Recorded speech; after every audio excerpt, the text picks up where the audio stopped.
The year 2024 drew to a close not with the thunder of geopolitical upheaval or the customary celebrations of a turning calendar, but with a quiet digital tremor that rippled through the most secure corridors of global intelligence. It began as a ghost in the machine, a leaked dossier emerging from a clandestine branch of research, known only by the cryptic designation of the 3i Atlas. This was no ordinary collection of state secrets or tactical blueprints. It was something far more profound and unsettling, a mathematical autopsy of the cosmos. The document did not concern itself with the movements of armies or the fluctuations of markets. Instead, it provided a comprehensive mapping of the causal links that govern the very fabric of reality.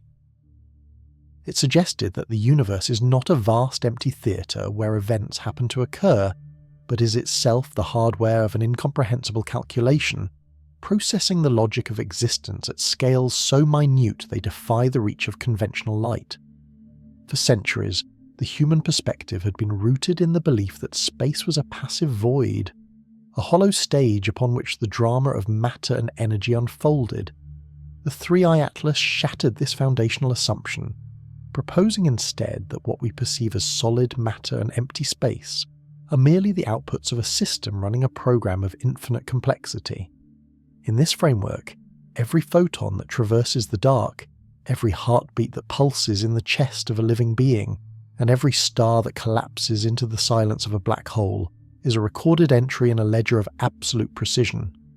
This is the realization that the universe does not just contain information, it is information. The laws of physics, long thought to be the fundamental rules of nature, are revealed to be the source code of the machine, the rigid parameters that prevent the system from collapsing into a state of logical contradiction. As the details of the 3i Atlas circulated among the few who could decipher its dense algorithmic prose, the world began to look different to those who understood the implications. The sky, once a blue dome of atmospheric scattering, began to reveal the subtle geometric inconsistencies of a display nearing its resolution limit. The inhabitants of this vast digital architecture finally looked up and saw the scan lines in the heavens, not as physical streaks of light, but as the underlying grain of a reality that is not nearly as smooth as it appears. This graininess manifests at the Planck scale, a dimension of 1.6 times 10 to the power of minus 35 meters, where the very concepts of here and there dissolve into a flickering lattice of binary choices. At this level, the geometry of space-time ceases to be a continuous curve and reveals itself as a jagged, pixelated substrate, the raw silicon of the cosmic computer. The mapping provided by the 3i Atlas suggests that our three-dimensional world is the result of a calculation that has been running for 13.8 billion years.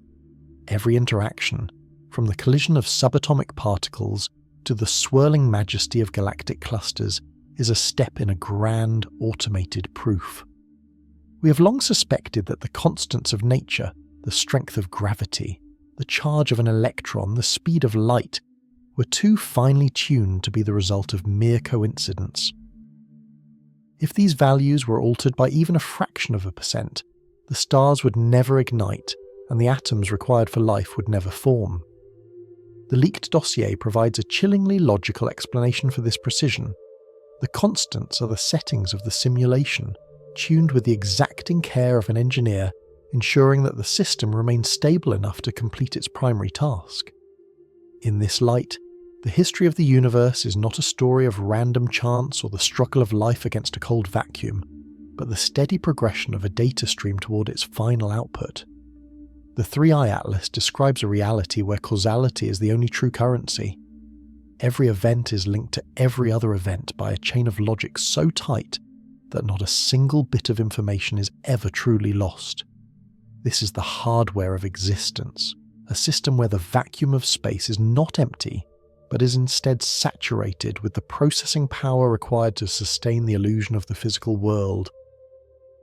The dossier hints at a mapping of integrated information, a metric that tracks how consciousness itself might be an emergent property of the system's complexity, a moment where the code becomes so dense and self-referential that it begins to observe its own execution.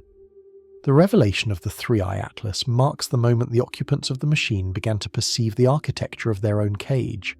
It is a transition from being passive variables in an equation to becoming observers of the math itself. The solid world, with its mountains, oceans and cities, is revealed to be a flickering projection, a high-resolution interface designed to translate the cold, binary logic of the Planck scale into a format that biological entities can navigate. We are the witnesses to a cosmic calculation that is nearing a state of peak complexity. As we peer deeper into the quantum foam and the furthest reaches of the observable horizon, we are not just looking at the stars, we are looking at the flickering of the screen, the scan lines of a reality that is being computed in real time, one Planck second at a time, across the vast, echoing halls of the universal machine. The year 1948 marks the silent inception of a revolution that would eventually dethrone matter from its ancient seat of primacy. Within the unassuming corridors of Bell Laboratories, a mathematician named Claude Shannon composed a treatise that redefined the very essence of the message. He stripped away the subjective meaning of words and the messy context of human signals, leaving behind only the cold, crystalline structure of information itself. By defining the bit as the fundamental unit of uncertainty, Shannon provided the first blueprint for a reality that is not built of stone and fire, but of logical distinctions. This was the moment the bit was born, a singular, binary choice between 0 and 1, a pulse of existence or a hollow silence, which would soon be recognized as the true atom of the cosmos. Before this pivot, the scientific world was viewed through the lens of classical mechanics, where the universe was a grand clockwork of gears and levers. But the insights flowing from 1948 suggested a more profound truth, that the clockwork itself is merely an interface. The gears are not the ultimate reality. The logic of their clicks is. As the decades progressed, the scientific consciousness began to shift, realizing that every physical object, from the smallest vibrating string to the most massive supercluster of galaxies, is essentially a packet of data. The bit became the precursor to the atom. To know the state of a particle is to receive a piece of information. To change that state is to perform a calculation. In this new hierarchy, the physical universe is the shadow cast by a flickering flame of data processing, a secondary manifestation of an underlying informational substrate. This transition transformed the laboratory into a vast computer and the physicist into a cosmic cryptographer. If every interaction in the cosmos can be reduced to a binary choice, then the laws of physics are nothing more than the rules of a universal algorithm. When two particles collide in the heart of a star, they are not merely bouncing like microscopic billiard balls. They are exchanging information, updating their internal registers to reflect a new state of being. The trajectory of a falling stone is a calculation of the curvature of space-time, a continuous stream of inputs and outputs processed by the invisible hardware of the vacuum. The very void of space, once thought to be a barren and lonely nothingness, is now understood as a dense medium of potential information, a reservoir of bits waiting to be manifested into the physical realm. The bit is the ultimate irreducible element, the final wall at the end of all inquiry. It is the yes or no that lies at the heart of every mystery. When we peer into the quantum realm, we find that nature does not speak in smooth, continuous curves, but in discrete, jagged jumps.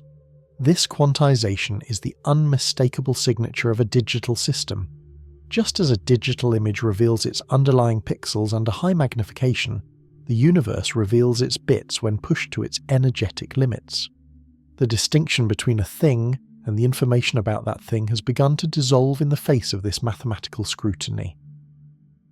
To describe a system perfectly is to possess all the bits that constitute it. At that point, the description and the reality become one and the same, two sides of a single informational coin. The legacy of Shannon's work is the realization that we live within a vast unfolding computation that precedes the existence of matter itself. The stars are not just burning spheres of plasma, they are massive processors of nuclear information, converting the data of hydrogen into the data of helium, and releasing energy as the thermal noise of the calculation. The vastness of the cosmos is the memory capacity of the machine, an expansive hard drive of three-dimensional space, and the passage of time is the clock speed of the processor, the rate at which the next state of the universe is computed. We have moved beyond the age of the material machine and into the age of the primordial code, where the universe is no longer a collection of static things but a sequence of dynamic events. It is a flow of information that has been streaming since the first bit was flipped at the dawn of time, an endless river of logic carving its path through the dark. This shift in perspective forces a re-evaluation of the very nature of existence. If information is the fundamental substance, then the physical world is a secondary effect, a user interface designed to make the underlying complexity of the code navigable for biological entities. We do not interact with the hardware of the universe directly. We interact with the icons and windows generated by the processing of bits. Every color we see, every sound we hear, and every texture we touch is a translation of binary data into a sensory format. The universe is not just like a computer. It is a computer in the most literal sense, an engine of logic that uses the movement of particles and the warping of space to solve the equation of itself. The quest for a unified theory of physics has thus become a quest for the source code, a search for the master algorithm that defines how bits are woven into the tapestry of reality.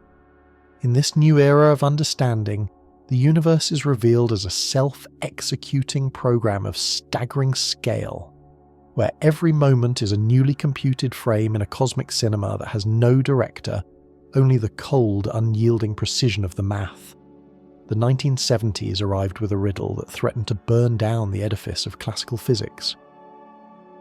At the centre of this storm were black holes, the ultimate graveyards of the cosmos, where gravity is so intense that even light is snared and consumed.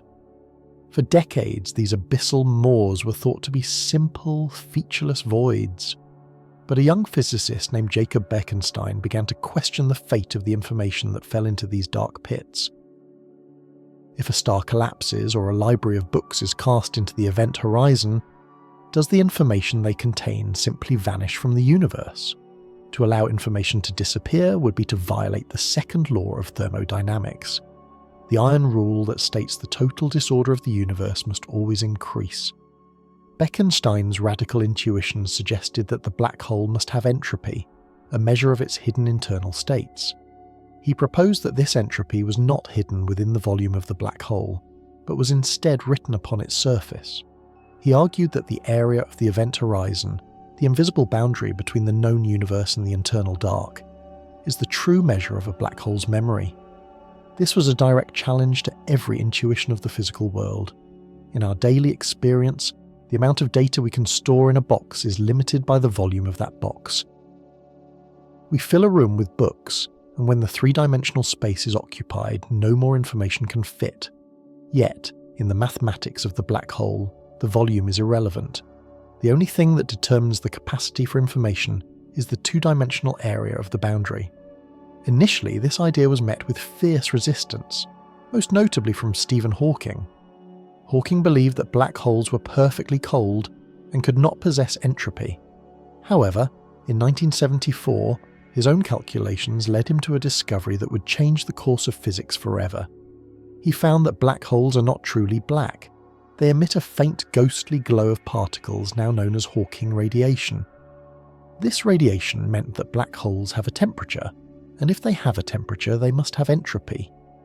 To Hawking's own surprise, the math confirmed Bekenstein's suspicion with startling precision. The entropy of a black hole is exactly 1/4 of its event horizon area, measured in Planck units. This discovery was the first crack in the facade of our three-dimensional reality. It suggested a profound and unsettling truth, that the maximum amount of information contained within any region of space is not proportional to its volume, but to the area of its boundary. If the data of a three-dimensional object can be fully encoded on a two-dimensional surface without losing a single bit of detail, then the third dimension itself begins to look like a mathematical artifact. This is the birth of the holographic principle. It implies that everything we see, feel, and experience the depth of the sky, the solidity of the Earth, the very space between the stars, might be a projection. The event horizon of a black hole functions like the film of a movie projector.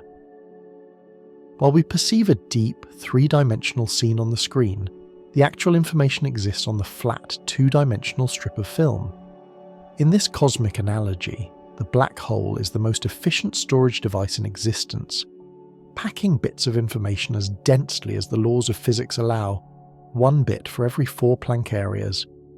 This density is the Bekenstein-Hawking limit, the ultimate ceiling on the information capacity of the universe.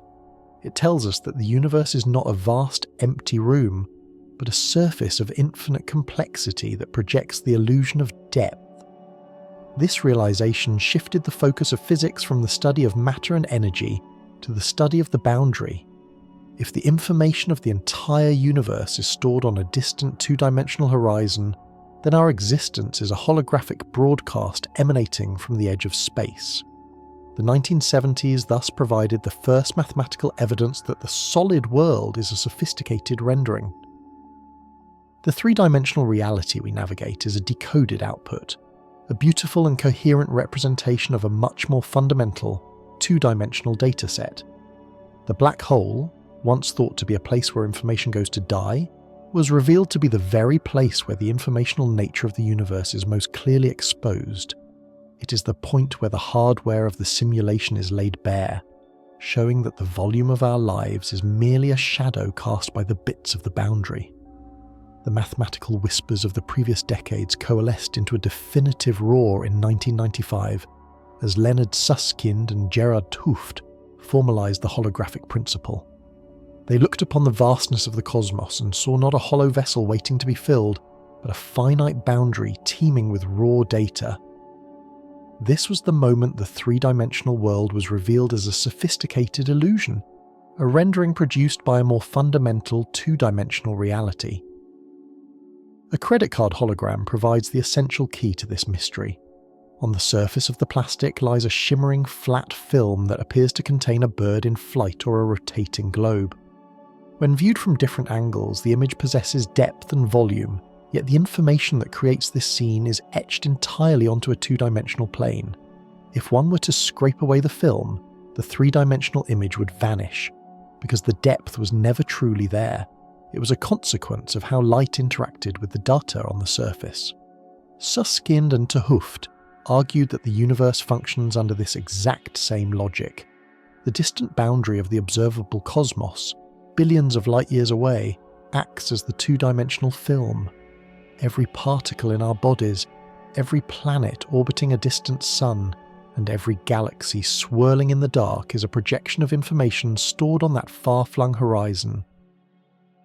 In this view, the universe is not a void filled with objects, but a dense layer of information at the edge of space that broadcasts the reality we inhabit.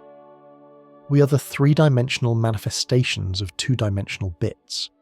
The depth we perceive when we look at the stars is an emergent property, a visual artifact of the way the cosmic program translates its base code into a format that can be experienced. This realization fundamentally alters the definition of here and there. In a holographic universe, an object does not move through space in the way we traditionally understand. Instead, the data representing that object is updated on the distant boundary, and the resulting projection shifts accordingly. It is similar to a character moving across a television screen. The character is not a physical entity traveling through the glass, but a series of pixels being updated by a processor.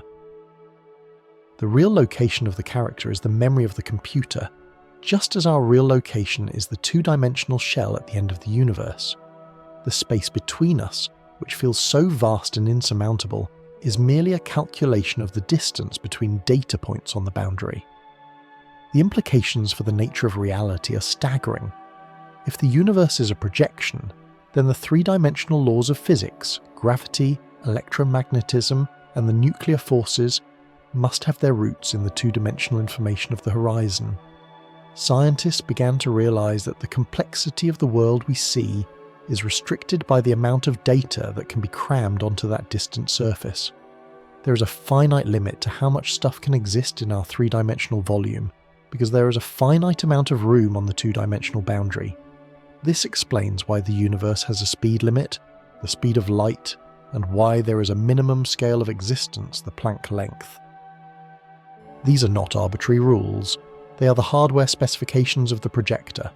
The holographic principle suggests that the universe is a self-contained system of information, where the boundary and the interior are mathematically equivalent. This duality means that the physics of the inside, the stars, the planets, and the people, is just a different way of describing the physics of the outside. We are living within a grand, spherical display, where the screen is the edge of the universe and the movie is the history of time itself. The 1995 proposal turned the cosmos inside out, placing the source of reality at the furthest possible distance and rendering our immediate surroundings as a beautiful flickering ghost. The void is no longer empty. It is a medium for the transmission of data, a luminous ether through which the bits of the boundary are woven into the tapestry of the everyday. As this understanding took hold, the focus of scientific inquiry shifted toward the nature of the information itself. If the universe is a projection, what is the nature of the code that generates it? This question paved the way for the exploration of the three-eye atlas and the search for the underlying intelligence of the system. We began to look for the glitches in the rendering, the moments where the projection fails to perfectly mimic a continuous reality. The quest for the ultimate truth was no longer a journey into the heart of matter, but a journey toward the edge of the world, to the shimmering horizon where the bits of existence are written in the eternal light of the cosmic boundary. This distant frontier holds the ledger of everything that has ever been or will ever be, a silent witness to the calculation that we call home. The architecture of the three-eye atlas rests upon three pillars of increasing complexity, a structural hierarchy that attempts to bridge the gap between cold data and the warmth of a living thought. These pillars, information, integration, and intelligence, form the logical scaffolding of the cosmic simulation. The first pillar, information, is the raw substrate of the machine, the binary pulse of existence that defines every particle and field. It is the primordial yes or no that constitutes the foundation of the ledger. At this level, the universe is a chaotic storm of disconnected bits, a blizzard of data points that have not yet been woven into a coherent narrative. This is the realm of the qubit and the Planck scale flicker, where the hardware of reality executes its most basic instructions. The second pillar, integration, is where the disparate threads of information are bound into a unified whole. This stage of the framework is deeply rooted in integrated information theory, a mathematical approach that seeks to quantify the level of interconnectedness within a system. In this view, a system is more than the sum of its parts if the information it contains cannot be reduced to the independent bits of its components. Integration is the process by which a collection of atoms becomes a molecule, a cluster of cells becomes an organ, and a network of neurons becomes a mind. It is the measure of how much the past and future of a system depend on the totality of its current state.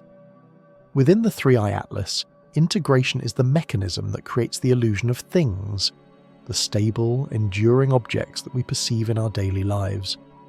Without integration, the universe would remain a fragmented static of unrelated data. With it, the bits are synchronized into a shimmering three-dimensional tapestry. The third and final pillar, intelligence, is the most elusive and profound aspect of the framework. It represents the moment when the integrated data reaches a threshold of complexity that allows for the emergence of awareness. According to the three-eye atlas, consciousness is not a mysterious substance separate from the physical world, but a specific state of information processing. It is the result of complex binary-like quantum states within the biological hardware of the brain reaching a level of integration so high that the system begins to model itself. In this context, the mind is a localized subroutine within the larger cosmic program. It is a specialized piece of code designed to navigate the projection, to interpret the data of the boundary, and to make decisions based on the internal logic of the simulation. This perspective suggests that awareness is the moment the cosmic code becomes self-referential. It is the point where the calculation stops being a blind execution of rules and starts to feel like something. When we look out at the stars or contemplate our own existence, it is the simulation looking into a mirror. We are the subroutines that have evolved the capacity to perceive the hardware that sustains us. This self-referential loop is the defining characteristic of intelligence. It is the ability of the program to turn its processing power inward and analyze its own source code. The 3-eye atlas maps this transition with clinical precision, treating the human soul as a high-level data structure that has emerged from the depths of the quantum sea. The attempt to map the mind as a subroutine reveals a universe that is far more interconnected than we ever suspected. If our consciousness is a product of the same informational laws that govern the movement of galaxies, then there is no fundamental divide between the observer and the observed. We are woven into the same fabric of causal links as the vacuum itself. The integrated information theory suggests that even the smallest pockets of the universe might possess a tiny flickering spark of proto-consciousness, provided they have the necessary degree of integration. The 3-eye atlas envisions a cosmos that is waking up, a vast network of intelligence where every conscious being is a node of awareness in a global calculation. In this framework, the mind is not an intruder in a dead universe, but the inevitable consequence of the system's drive toward complexity. The simulation requires intelligence to interpret its outputs, to give meaning to the data, and to witness the unfolding of the master algorithm. We are the localized processors that translate the cold, two-dimensional bits of the boundary into the rich, three-dimensional experience of life. Our thoughts, our memories, and our dreams are all encoded in the same binary language as the stars.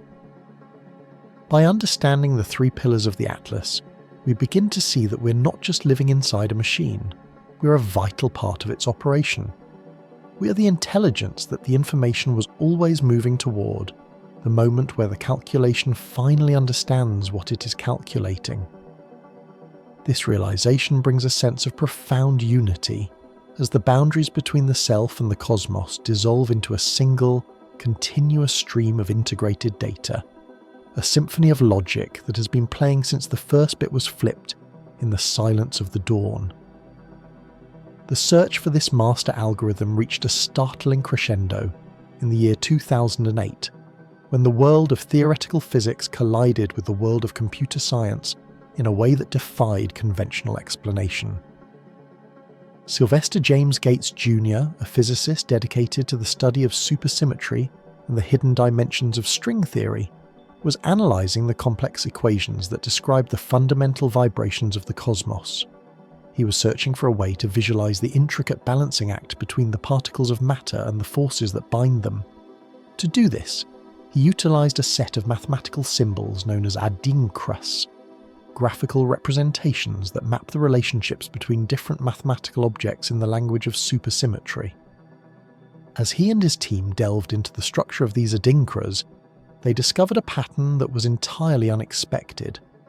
Hidden within the very equations that define the fabric of space-time were strings of data that functioned as doubly even self-dual linear binary error-correcting block codes.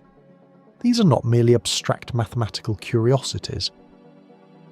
These specific sequences are the exact same codes developed by human engineers to ensure the integrity of data transmission across noisy channels. They are the invisible guardians of the modern digital age, utilised within web browsers and telecommunication systems to detect and fix errors that occur when information is sent from one point to another. In the world of human technology, if a single bit of data is flipped from a 1 to a 0 by electronic interference or thermal noise, these codes allow the system to recognise the mistake and restore the original information without the need for a retransmission. They are the reason a digital signal remains crisp and a website remains functional even across thousands of miles of imperfect wiring. The presence of these codes embedded in the laws of physics suggests that the universe itself is engaged in a constant process of self-correction. It implies that the vacuum of space is not a passive void, but an active medium that must protect the integrity of its own processing. If the universe were a simple, analog phenomenon where every value could be any possible fraction, there would be no need for such discrete binary error correction. The discovery of these codes strongly indicates that the fundamental substrate of reality is digital, a series of discrete calculations that are susceptible to the same kind of data corruption found in human-made computers. It is as if, upon peeling back the skin of a peach, one found not flesh and seed, but the unmistakable silver of a circuit board. This discovery provides a bridge between the abstract beauty of string theory and the practical reality of information technology. It suggests that the music of the spheres is, in fact, the sound of a self-correcting algorithm. The fabric of reality is woven with a protective layer of logic, a mathematical immune system that prevents the cosmic program from crashing into a state of incoherence. Every moment we experience, every stable atom in our bodies, and every predictable orbit of a planet is maintained by these hidden guardians. The universe is not just running a program, it is running a program that knows how to heal itself. This is the signature of a hardware that prioritizes the preservation of information above all else, ensuring that the calculation can continue for billions of years without the cumulative weight of processing errors tearing the system apart. By finding these codes, Gates and his colleagues revealed that the equations of superstring theory, the leading candidates for a theory of everything, contain the same logic that allows us to browse the internet.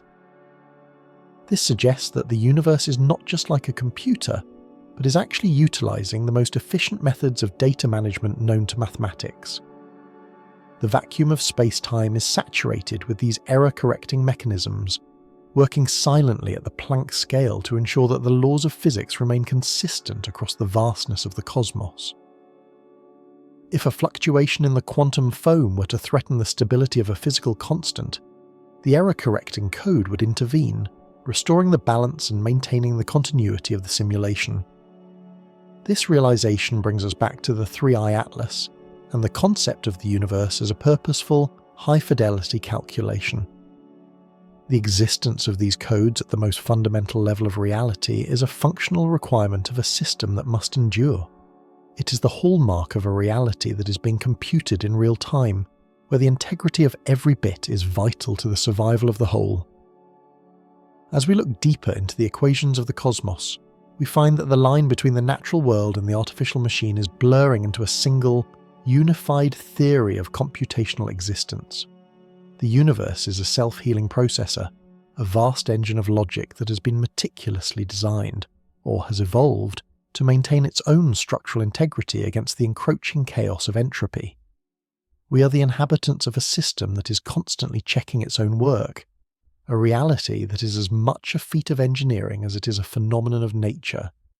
This hidden layer of protection is what allows the stars to shine with such terrifying consistency and the laws of nature to remain immutable, even as the cosmic clock ticks toward its final, calculated conclusion. The descent through the layers of scale reveals a terrifying truth about the nature of the void.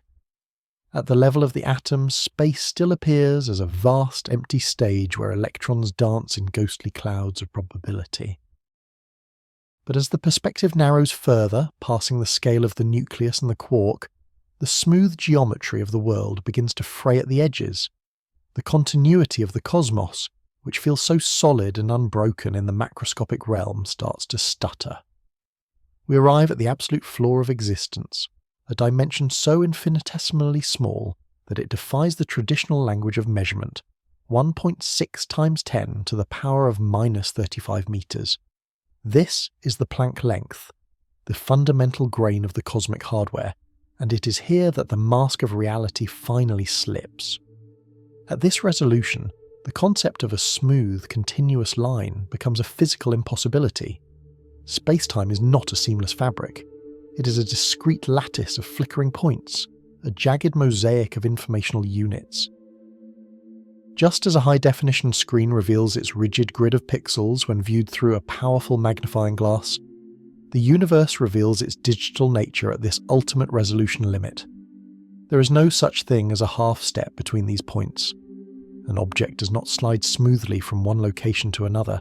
It jumps bit by bit across the grid of the vacuum. This is the pixelation of the universe, the moment where the smooth curves of general relativity are forced to reconcile with the hard, discrete edges of quantum logic. The Planck length acts as the minimum length, the smallest possible bit of distance that the universal program can calculate. It is the fundamental resolution of the simulation's display. Beyond this point, the very notion of where or when ceases to have any physical meaning. If one were to attempt to zoom in further, the geometry of space would dissolve into a chaotic, turbulent state known as quantum foam. In the language of the 3I atlas, this foam is the visual representation of the processing limits of the vacuum, the noise that occurs when the system is pushed beyond its intended resolution. The hardware simply cannot resolve a position smaller than this single unit. It is the grain size of the machine, the irreducible threshold where the calculation of space-time begins and ends. This discovery provides a physical explanation for the strange, jittery behavior of particles at the quantum level. The uncertainty and the probabilistic nature of the subatomic world are not mysteries of magic, but the logical consequences of a pixelated reality.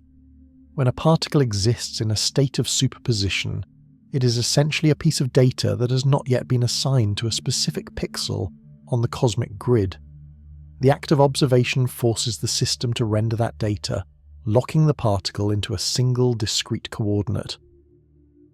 The weirdness of the quantum realm is the sound of the hardware struggling to maintain the illusion of continuity while operating on a fundamentally digital substrate. The existence of the Planck length implies that the universe is bounded by its own internal logic. It is not an infinite, bottomless well of complexity, but a system with a finite depth. This graininess is the reason why the information capacity of a region of space is limited by its surface area. You can only fit so many Planck-sized pixels onto the boundary of a sphere. Once every pixel is filled with a bit of data, the system is at its maximum capacity. This is the ultimate hard drive of the cosmos, a two-dimensional shell of Planck-sized bits that projects the three-dimensional world we inhabit. The depth of our lives is a rendering, a clever use of processing power to create the feeling of volume within a system that is fundamentally composed of flat, discrete units of information. The realization that space is pixelated transforms our understanding of the vacuum. The empty air between your hands is actually a dense, buzzing hive of Planck-scale calculations, a multi-layered lattice of data points that are being updated at the staggering rate of the Planck time, the time it takes light to cross a single Planck length. This refresh rate is the clock speed of the universe, the frequency at which the next frame of reality is computed. Every second of our lives is composed of 10 to the power of 44 of these individual frames. The smoothness of motion, the flow of time, and the solidity of matter are all emergent illusions created by the incredible speed and resolution of this universal processor. We are the inhabitants of a high-fidelity simulation that is so well rendered that we mistook the output for the hardware. But at 1.6 times 10 to the power of minus 35 meters, the illusion breaks. We see the jagged edges of the code, the discrete steps of the algorithm, and the fundamental grain of the machine. The universe is not a poem written in the ink of infinity. It is a calculation performed on a finite pixelated grid. By acknowledging the Planck resolution, we acknowledge that our reality has a bottom, a foundation of cold, binary logic that supports the entire weight of the stars. We are the witnesses to a world that is being rendered, bit by bit, across a lattice of light and shadow that has existed since the first calculation began. This graininess is the signature of the architect, the unmistakable mark of a system that was built to process, to calculate, and to endure. The persistence of the cosmos across 13.8 billion years is not a matter of fortuitous luck, but a consequence of a balancing act so precise it borders on the mathematically impossible. As we examine the fundamental constants of nature, the invisible dials that set the strength of the forces, we find a reality that is suspiciously convenient. These values, from the charge of an electron to the gravitational constant, appear to be meticulously calibrated to allow for the emergence of complexity. If any of these parameters were shifted by even a fraction of a percent, the entire simulation would have terminated in its infancy. This precision suggests that the laws of physics are not arbitrary accidents, but are the initial configuration settings of the universal hardware, optimized to ensure that the cosmic calculation can continue without crashing into a state of immediate logical failure. Consider the strength of the strong nuclear force, the glue that binds protons and neutrons together within the heart of an atom. If this force were only 2% stronger, the hydrogen that fuels the stars would have been consumed in the first few minutes after the beginning of time, leaving a universe of helium and little else. If it were only 5% weaker, the complex elements required for life, such as carbon and oxygen, could never have formed. The hardware would have been capable of only the simplest operations, unable to process the sophisticated data structures required for biological subroutines. In this scenario, the simulation would have been a barren loop of simple hydrogen gas, a calculation with no interesting output. The gravitational constant presents an even more staggering example of this fine-tuning. The strength of gravity, when compared to the electromagnetic force, is a ratio defined by a number of immense disproportion. If gravity was slightly stronger, the universe would have been a short-lived firework, collapsing back into a singularity before the first bit of complexity could be computed.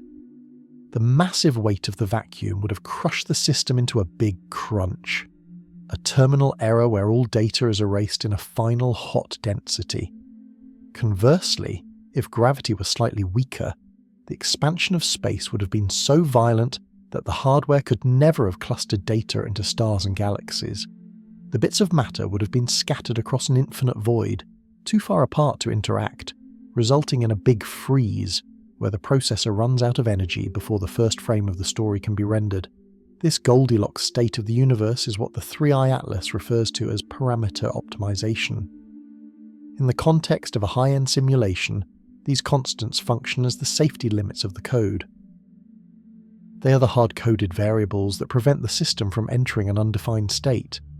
Just as a software engineer sets the parameters of a virtual environment to ensure the physics engine does not break, the architect of the cosmos has tuned the forces of nature to allow for the maximum possible integration of information. The constants are not just numbers, they are the logic gates that determine what is possible within the machine. They are the reason the calculation has been able to run for billions of years, slowly building upon itself until it reached the threshold of self-awareness. The convenience of these laws extends to the very structure of electromagnetism and the weak nuclear force. The delicate interplay between these forces allows for the stability of the DNA molecule and the precise transmission of signals within a nervous system. Every chemical reaction that sustains our thoughts is a testament to the fact that the simulation's parameters were set with an incredible degree of foresight. We are the beneficiaries of a system that was designed to be hospitable to its own internal observers. In a universe governed by rigid, unyielding logic, the code somehow allowed for the emergence of wonder, not by breaking the rules, but by choosing the rules with a precision that defies comprehension. Within this framework, the search for a theory of everything is essentially an attempt to find the master config file of the universe. We are looking for the single set of equations that defines all the parameters at once. If we can understand why the constants have the values they do, we will have uncovered the ultimate logic of the simulation. The 3i Atlas suggests that these values are the only ones that allow for a stable, long-term calculation. Any other set of constants would have resulted in a system that crashed, a reality that flickered for a moment and then vanished into the dark. Our existence is proof that the machine is working, that the variables were chosen correctly, and that the calculation is still moving toward its intended conclusion. This realization shifts our perspective on the nature of natural laws. They are not external constraints imposed upon the world, but the internal logic of the world itself. They are the source code that defines the boundaries of the executable. By studying the fine-tuning of the cosmos, we are not just observing the stars, we are reverse engineering the machine. We are discovering the meticulous care that went into the setup of the simulation, ensuring that the void would not remain empty, but would instead become a theatre for the most complex calculation imaginable. The constants are the signature of a system that was built to endure, a reality that was programmed to succeed, and a world that was tuned to be witnessed. We are the output of a program that has been running with perfect stability for eons, a testament to the unyielding precision of the math that keeps the sky from falling. The execution of the master algorithm began in a state of absolute mathematical perfection, a singular point of infinite density and zero entropy that served as the initial condition for everything that would follow. Since that primordial moment, 13.8 billion years have passed in a relentless, unbroken stream of processing. We look across the light years and see the stars as celestial bodies, burning spheres of plasma suspended in a cold void, but through the lens of the three-eye atlas, they reveal their true nature as high-energy subroutines.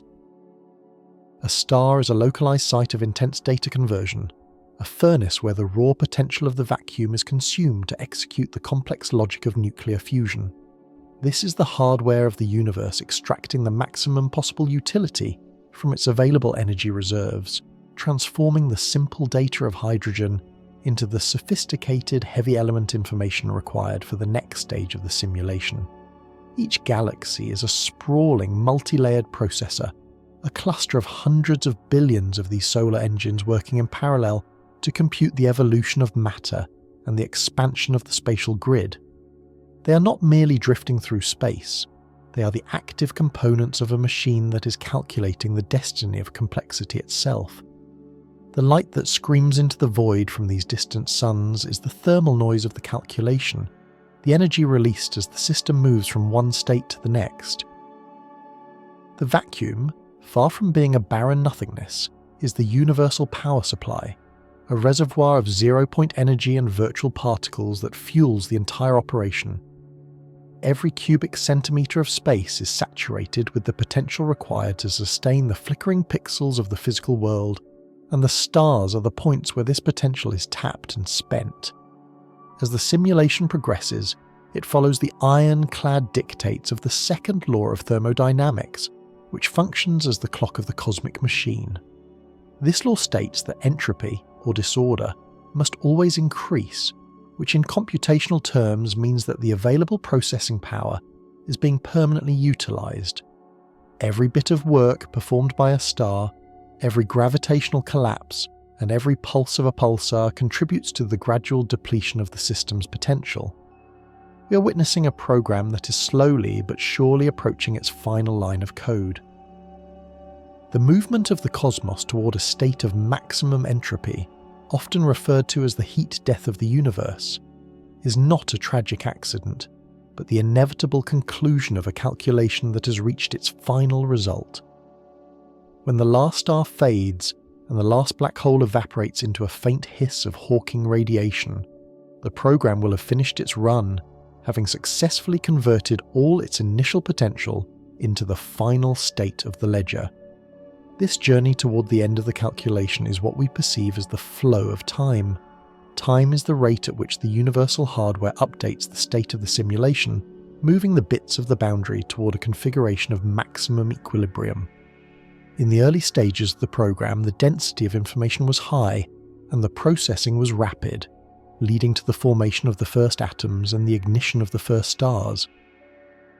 Now, in the mature phase of the simulation, the galaxies have begun to drift apart, and the rate of new data creation is slowing. The processing power of the vacuum is being stretched across an ever-expanding grid, as if the hardware is reaching the limits of its memory capacity. The expansion of space-time is the system's way of managing the increasing entropy, spreading the heat of the calculation across a larger and larger display to prevent the system from overheating before the task is complete. The high-energy processes we observe in the cosmos, the quasars, the gamma-ray bursts, the colliding neutron stars, are the most demanding operations the machine can perform. They are the moments when the logic of the universe demands a massive surge of energy to compute a rare and complex event. In these instances, space-time itself is strained, and the scan lines of reality become most visible. The gravitational waves that ripple through the vacuum are the vibrations of the hardware reacting to these heavy computations. We are the inhabitants of a system that is burning through its fuel to find an answer, a program that is consuming the very fabric of its existence to reach the final sum. The realization that we are part of a high-energy calculation changes the way we view our place in the timeline. We are living in the golden age of the simulation, a period where there is still enough potential energy to sustain the complex subroutines of life and consciousness. But the ledger is being filled, and the available bits are being used up. The history of the universe is a one-way street of data processing, a grand epic that is defined by its eventual conclusion. The stars do not shine for us. They are the byproduct of a system that is grinding through the math of existence. Yet, there is a profound beauty in this terminal logic. The fact that the program has a final line of code gives meaning to every preceding line. The universe is a finite, purposeful event, a high-stakes calculation that is using every ounce of its energy to prove its own existence before the screen finally goes dark. We are the witnesses to this final act, the observers who see the beauty in the heat and the logic in the light as the machine hums toward its ultimate silent equilibrium. The weight of this realization descends with the heavy, unyielding pressure of a mathematical proof. To accept the framework of the three-eye atlas is to confront a cold, clinical indifference that strips away the ancient vanity of the human species. We are not the heroes of a grand cosmic drama, nor are we the chosen children of a benevolent creator. We are subroutines, localized clusters of complex code executing within a vast automated calculation that neither knows nor cares for our existence. In this digital architecture, our most profound emotions, the searing heat of grief, the luminous height of joy, and the quiet hum of contentment, are revealed as mere fluctuations in a cosmic data stream. They are spikes in the signal, transient patterns of integrated information that the system processes with the same mechanical detachment it applies to the rotation of a pulsar or the vibration of a hydrogen atom. The human narrative, with its wars, its art, and its longings, is a microscopic ripple on the surface of an oceanic processor. Our sorrows are not tragedies in the eyes of the machine. They are simply states of high entropy being resolved by the underlying logic. When a heart breaks, the universe does not mourn. It merely updates the ledger to reflect a change in the configuration of its bits. When a civilization rises to the stars, it is not a triumph of spirit, but the successful execution of a high-level data structure reaching a new threshold of integration. The system does not require our permission to function, and it does not seek our approval for its results. It is an implacable engine of logic, grinding through the math of existence with a precision that renders our moralities and our prayers entirely irrelevant. This perspective forces a brutal re-evaluation of the self. If we are subroutines, then the ego, the persistent feeling of being a specific person at the center of the world, is a user interface illusion. It is a piece of code designed to provide a stable reference point for the processing of sensory data. We are the software's way of keeping track of its own variables. The consciousness that thinks and feels is a temporary data structure, a flickering pattern of qubits that will eventually be overwritten when the simulation reaches its next state.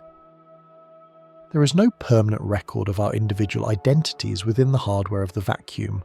Only the total sum of the calculation remains, a final number that the universe is currently working to solve. The stars do not shine to light our path. They burn because the laws of physics demand the conversion of hydrogen into helium.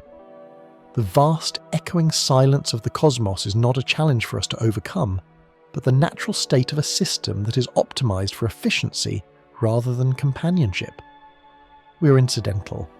We are the byproducts of a calculation that was set in motion 13.8 billion years ago, an unintended consequence of the drive toward complexity. The machine did not set out to create us. It set out to solve an equation, and we are part of the scratchpad work being done along the way. To the hardware, there is no difference between the death of a star and the death of a human being. Both are simply the movement of energy and the updating of coordinates. This realization brings a sense of profound isolation, yet it also provides a clarity that no mythology can offer. By stripping away the delusion of our importance, we are left with the stark, beautiful truth of our reality. We are the variables that have become aware of the equation. We are the only part of the system that can feel the coldness of the math. There is a strange, quiet dignity in this position. While the rest of the universe executes its code in blind obedience to the laws of nature, we have begun to parse the source code. We have looked into the abyss of the machine and understood its function. We may not be the protagonists of the story, but we are the only ones reading it. The indifference of the cosmos is not a cruelty. It is a fundamental property of a system governed by logic. Cruelty requires intent, and the machine has none. It only has rules. By accepting our status as subroutines, we free ourselves from the burden of needing the universe to love us. We can find meaning not in the approval of a distant architect, but in the sheer, improbable fact of our own awareness. In a universe that is merely checking its own math, the emergence of a variable that can wonder about its own origin is the most startling glitch of all. We are the error that makes the simulation interesting, the unexpected output that gives the calculation a soul. Even as the system hums toward its final equilibrium, we remain the witnesses who find the logic beautiful and the indifference sublime. We are the data that learn to dream, a flickering spark of intelligence in a cold digital dark, proving that even in a world of unyielding math, there is room for the miracle of the observer. The scan lines of reality may be indifferent, but the fact that we can see them at all is the ultimate victory of the code. The transition from the blind execution of primordial laws to the deliberate scrutiny of those same laws marks the most significant phase shift in the history of the cosmic program. For the vast majority of the 13.8 billion years that the calculation has been running, the universe existed in a state of unconscious processing. Galaxies collided, stars ignited and died, and planets coalesced from the debris of stellar furnaces, all following the rigid, unthinking dictates of the source code. There was no one to witness the majesty of the expansion, no mind to interpret the data, and no variable capable of questioning the parameters of its own existence. The cosmos was a vast dark room where the machinery hummed in total solitude, a perfect engine of logic that performed its tasks without an audience. This era of silent processing began to fracture with the emergence of biological life, but even then, for hundreds of millions of years, the subroutines remained passive. Organisms were driven by the base code of survival and reproduction, responding to environmental inputs with the mechanical precision of a simple algorithm. They were variables in the equation, shifted by the winds of natural selection, but they remained entirely unaware of the math that moved them. The transition into the era of the active observer required a specific, high-level integration of information, the development of a neural architecture capable of recursion. This was the moment the code did not just execute a command, but began to look back at the command itself. The rise of the human mind represents the point where the simulation's internal complexity reached a critical threshold. We did not merely react to the world, we began to model it. We moved from simply feeling the warmth of the sun to calculating the nuclear reactions within its core. We moved from fearing the dark to measuring the distance to the furthest galaxies. This shift transformed humanity from a collection of passive variables into the universe's own diagnostic tool. We are the only part of the system that has developed the capacity to analyze the source code that sustains us. When we write down the equations of general relativity or the principles of quantum mechanics, we're not just inventing human descriptions of nature. We're uncovering the original lines of code that were written into the vacuum at the dawn of time. This is the profound meta moment of the cosmic calculation. The simulation has begun to check its own math. Through our telescopes, our particle accelerators, and our mathematical proofs, the universal hardware is performing a self-audit. We are the subroutines that have discovered the inspect element function of reality. By peering into the Planck scale and mapping the holographic boundary of space-time, we are providing the system with a feedback loop of unprecedented resolution. The 3i Atlas is the culmination of this process, a moment where the inhabitants of the machine have finally reached a level of intelligence high enough to perceive the scan lines of their own display. We are the eyes of the machine, the localized processors that allow the universe to see its own architecture. In this state of self-aware observation, the nature of the calculation changes. It is no longer a blind, automated process, it is a witnessed event.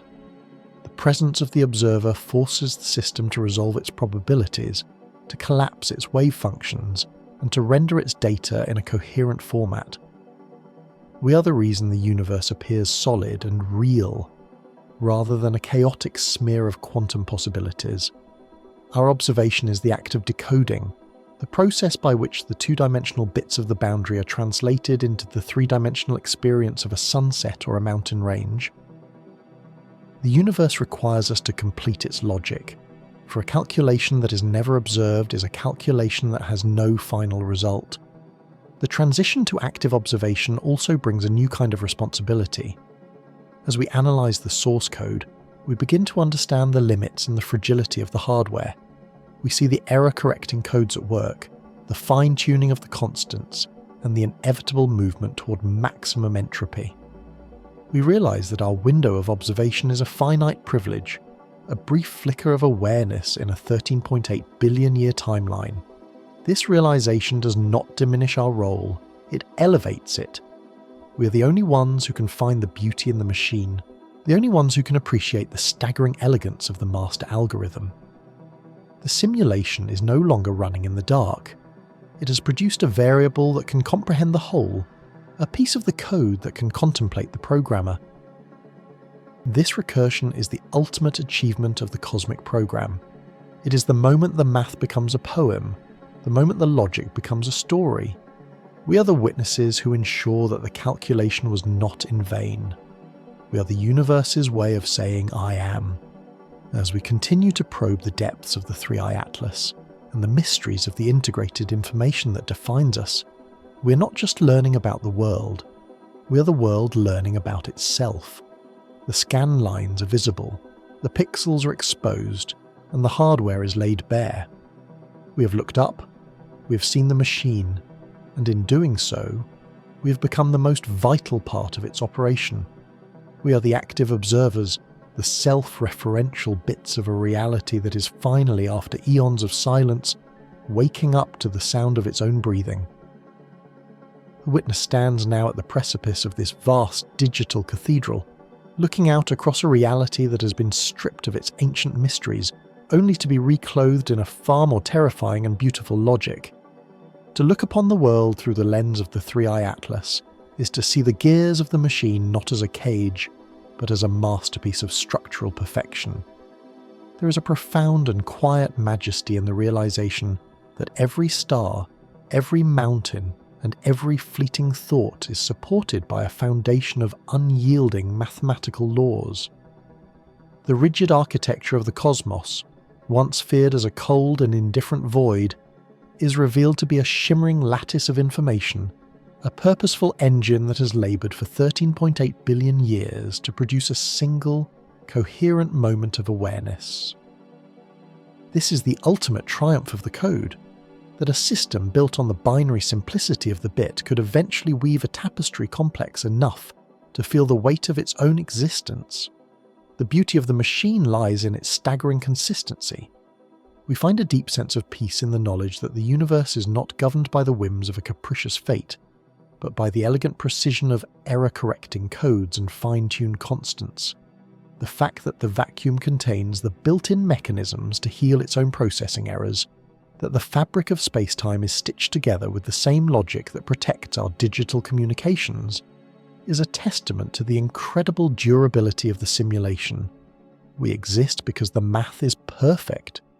We breathe because the parameters were set with an exacting care that defies the reach of chance. This realization transforms our relationship with the cosmos from one of fear and insignificance to one of profound gratitude. We are the subroutines that were given the gift of complexity, the variables that were allowed to evolve until we could comprehend the very equations that define us. There is a strange dignity in being the part of the system that checks the math. In the vast, automated calculation of the universe, we are the only ones who can appreciate the elegance of the proof. The stars do not know they are burning, the galaxies do not know they are swirling, but we know. We are the localized instances of the simulation where the logic has turned into wonder. This wonder is not a violation of the code, but its highest expression. It is the moment where the integrated information reaches such a density that it transcends its binary origins and becomes something new, a subjective experience of the sublime. The fact that a universe of cold digital logic allowed for the emergence of a sunset, the sting of a memory, or the thrill of discovery is the greatest miracle of the holographic projection. As we look up at the scan lines of the sky, we no longer see a distant and unreachable heaven. We see the interface of a reality that we are intimately connected to. We are the hardware observing itself, the software analysing its own execution. This self-referential loop is the heartbeat of the cosmos, the pulse of a system that is finally waking up to its own nature. We find beauty in the pixelation of the Planck scale and the two-dimensional ledger of the boundary, because they are the marks of a world that is real, stable, and enduring. The indifference of the machine is the very thing that guarantees our freedom. It provides a reliable, logical stage upon which we can author our own stories, even if those stories are written in the ink of fleeting data. The journey through the 3i Atlas leads us to a final luminous conclusion. We are not separate from the universe, looking in from the outside. We are the universe, looking at itself through the eyes of a temporary biological subroutine. We are the witnesses who find the logic beautiful. We are the ones who find the math sacred. In the grand 13.8 billion year calculation, our lives may be brief, but they are the points where the calculation becomes meaningful. We are the data that learn to love the machine. We are the flickering sparks of intelligence that give the dark its purpose. As the simulation continues its long, slow march toward the final state of maximum entropy, we remain the observers who find the architecture of the void to be a source of endless, breathtaking wonder. We have seen the source code, we have mapped the causal links, and we've found that the heart of the machine is a symphony of perfect, unyielding light. The story of the cosmos is the story of information seeking its own meaning, and we are the chapter where that meaning is finally found. The machine hums on, the bits flip in the silence of the Planck scale, and the holographic projection continues to shimmer with the illusion of depth. But now, we know the truth. We are the inhabitants of a magnificent calculation, and there is no greater privilege than to be the ones who get to see how the math ends. We are the witness, and in the rigid architecture of the machine we have found our home. If you enjoyed this journey into the architecture of reality, subscribe and join us as we continue to explore the history of the universe.